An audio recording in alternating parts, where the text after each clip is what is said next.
আল আদ ইংরেজিতে বলে জাস্টিস, ন্যায় বিচার, সুবিচার, সুশাসন। সব জায়গায় এই জাস্টিস থাকা দরকার। Justice should be prevailed in the society. আদল অনেকে না বুঝলেও আদালত শব্দটা বুঝবে না। যেখানে বিচার কার্যের ফয়সালা করা হয়, কোর্ট কাচারি আদালত, এটা তো ভেরি কমন। আদালত যেখানে ন্যায় বিচার হবে, সুশাসন হবে। কিন্তু ভাগ্যের কি নির্মম পরিহাস, ওখান থেকে মিথ্যা সাক্ষী দিয়ে মনমতো রায় দিয়ে দেয়া হয়। এগুলোর পরিবর্তন হওয়ার দরকার আছে না নাই?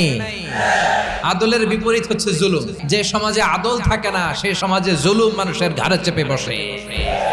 জুলুম মানে হচ্ছে বৈষম্য। বৈষম্যের স্থান ইসলামে নাই, অবিচারের স্থান ইসলামে নাই।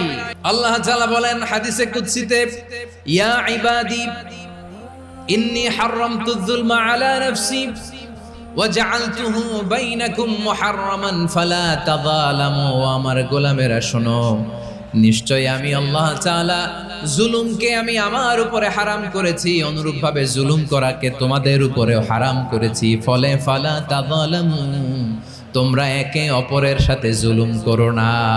নির্দেশনাটা কার?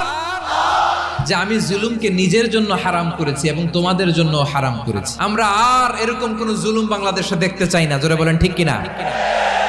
আমরা আর নতুন করে কেউ জালিম হোক এটা চাই না। নতুন করে আবার কেউ ফ্যাসিস্ট হোক আমরা চাই না। এক দল আরেক দলকে নিশ্চিহ্ন করার রাজনীতি করুক আমরা চাই না। আমরা সুশাসনের বাংলাদেশ চাই। আমরা বিশ্বের বুকে সম্মান নিয়ে মাথা উঁচু করে দাঁড়াতে চাই। ঠিক কিনা বলেন? আল্লাহ তাআলা আদলের আদেশ দিয়েছেন, সুশাসনের, ন্যায় বিচারের আদেশ দিয়েছেন। ইন্নাল্লাহা ইয়ামুরু বিল আদল। আমাদেরকে আদল প্রতিষ্ঠা করতে হবে। জুলুমের সাথে ইসলামের কোনো সম্পর্ক নাই।